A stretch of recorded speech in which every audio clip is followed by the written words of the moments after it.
பாருங்கள், இப்போ டைம் வந்து கரெக்டாக 7:30. ஓகேவா? இது ரொட்டீனோட கண்டினியூவேஷன் வீடியோ. இன்றைக்கி வந்து நம்ம என்னென்னா கோவக்காய் ஃப்ரை வந்து ஒரு 10 மினிட்ஸில் 10 to 15 மினிட்ஸ் இப்போ அது காயை பொறுத்து டைம் மாறும். அதுக்குள்ளே நம்ம எப்படி பண்ணலான்னு பார்க்கலாம். ஃபஸ்ட்டு கடாயை நல்லா சூடுபடுத்திக்கணும்.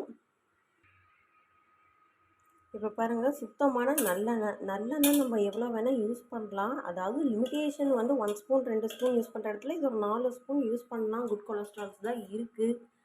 ஓகேவா? இது வந்து கோவக்காய் ஃப்ரைக்கு ஆயில் ஃப்ரை தான் மெயினாக. ஆயில் எந்த அளவுக்கு ஃப்ரை ஆகுதோ அந்தளவுக்கு டேஸ்ட்டு சூப்பராக இருக்கும். ஃபஸ்ட்டு ஆயில் வந்து விட்டுட்டு இங்கே பாருங்கள், கட் பண்ணி வச்சுருக்க கோவக்காயை அப்படியே நல்லா கொட்டிக்கணும். ஓகேவாப்பா? இதை வந்து என்னென்னா நல்லா ஒரு ஹை ஃப்ளேமில் வச்சுட்டு ஒரு 5 மினிட்ஸ் நல்லா ஃப்ரை பண்ணிகிட்டே இருக்கணும். இது கொஞ்சம் நம்ம வந்து இங்கே பாருங்கள், கல்லுப்பு சேர்த்துக்கிறேன். எனக்கெலாம் ஃபஸ்ட்டு ஆரம்பத்தில் கோவக்காயே பிடிக்காது. அப்படி இந்த மெத்தட் நான் வந்து யூடியூப் பார்த்து தான் செஞ்சேன். செம்ம டேஸ்ட்டு. அன்னையிலேருந்து கோவக்காய் வந்து என்னோடய ஃபேவரட் லிஸ்ட்டில் சேர்ந்துருச்சு. ஃப்ரை பண்ணிகிட்டே இருக்கணும்.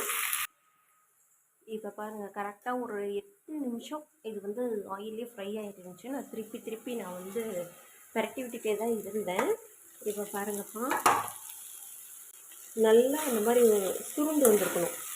மேல் தோல் வந்து சுருக்கமாக இருக்கணும். இங்கே பாருங்கள், மேல் தோல் நல்லா சுருங்கி வந்திருக்கா.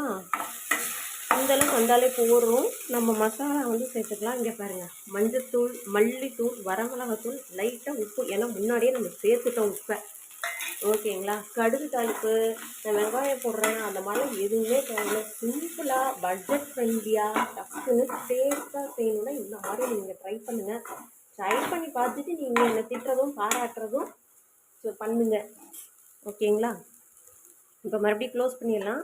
மசாலா போட்டிருக்கோம் கொஞ்சம். அது வந்து லைட் ஃப்ரை தான், 2 செகண்டு தான். நான் இப்போ தண்ணி ஊற்றணும். நான் வந்து ஒரு கையில் பண்ணிகிட்டு இருக்கேன் இல்லையா, நான் தண்ணி ஊற்றிட்டு உங்களுக்கு காமிக்கிறேன். பார்த்தா இப்படியே நம்ம வந்து கரண்டிலேயே நம்ம வந்து அமுக்கி பார்க்கலாம். இங்கே பாருங்கள், 2 பிரியுது. அப்போனா வெந்துருச்சுன்னு அர்த்தம். அவ்வளோதான். இப்போ கடைசியாக இதுக்கு வந்து என்னென்னா, இங்கே பாருங்கள், என் கை அளவு தான் நான் போடுவேன்.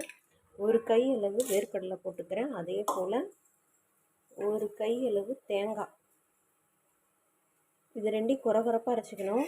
காய் கொஞ்சம் ஜாஸ்தியாக இருக்கிறதுனால நான் இன்னும் கொஞ்சம் போட்டுக்கிறேன். ஓகேவா? இப்போ இதை வந்து குறகுறப்பாக பழசில் தண்ணியில் எதுவும் விடாமல் அரைச்சிட்டு வந்துடணும். பாருங்கள், ஓப்பன் பண்ணிவிட்டு நான் வந்து தேங்காயும் வேர்க்கடலையும் அரைச்சிட்டு வந்துட்டேன். இதை வந்து ஃபுல்லாக போடணும்.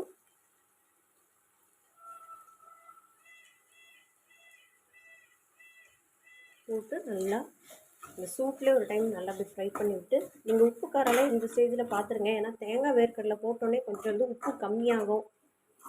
உப்பு கம்மியாக தான் நான் சாப்பிடுவேன் அப்படின்னு விருப்பப்படுறவங்களுக்கு இது ஓகே. கரெக்டாக இருக்கணும் அப்படின்னு எதிர்பார்க்குறவங்களுக்கு நீங்கள் போட்டுக்கணும். தூள் உப்பு போட்டு நல்லா பரட்டிக்கோங்க.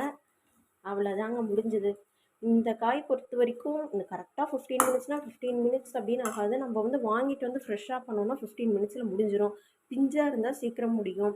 முத்தின காயாக இருந்தால் லேட்டு தான் ஆகும். ஆனால் பிஞ்சாக இருந்தால் கண்டிப்பாக 15 மினிட்ஸில் இது வேலையை முடிச்சு நம்ம அடுத்த வேலைக்கு போயிடலாம். அவ்வளோதான்.